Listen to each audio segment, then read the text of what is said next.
大家好，我是安哥。在我们老百姓的眼中啊，银行是属于比较赚钱的一个行业，应该说用日进斗金来形容一点都不为过。很多人可能会觉得呀，银行呢永远都不可能出现倒闭，把钱呢放在银行里面是最为安心的。但是我们其实很多人不知道啊，真正赚钱的其实只有四大国有银行以及一些股份制银行。对于绝大多数中小银行来说，他们的竞争啊可以说是相当的激烈的。在这些竞争的过程当中啊，难免就会出现呢个别小的银行出现破产倒闭的一个现象。最近呢，就有辽源的一个农村商业银行以及太子河村镇的银行啊，这两家银行是申请了破产倒闭，并且呢，已经获得银保监会的一个批准。当我们听到这样的消息的时候，很多人可能会担心自己手中的钱呢放在银行里面到底安不安全？刚才说了，国有银行和一些股份制的银行肯定是比较安全的。那问题来了，如果有的银行呢申请了破产，那咱们手中的存款应该由谁来负责呢？有点常识的人都知道啊，如果银行呢一旦申请破产，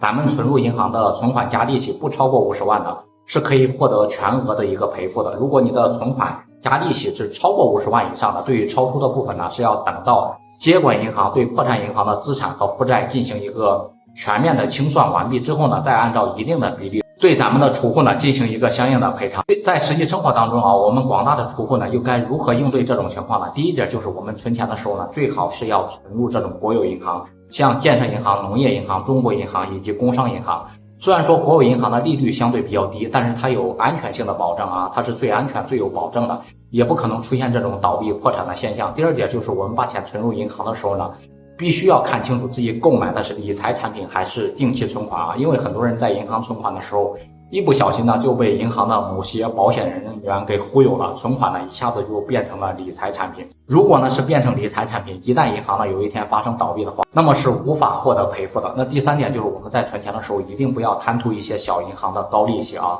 即使呢你在一些中小银行存款的时候，一定要查看他们有没有银行的存款保险的一个标识，如果有的话，那么我们就可以放心的存入。不过呢，建议大家在平时存钱的时候，最好能够就是把钱呢分为几份，存入一个不同的银行，这样呢是最为保险的。朋友们，你们听明白、听清楚了吗？对此不知道大家是怎么看的？可以在评论区呢留言，然后留下您的高见。好了，本期视频我们就拍到这里，下期视频我们再见。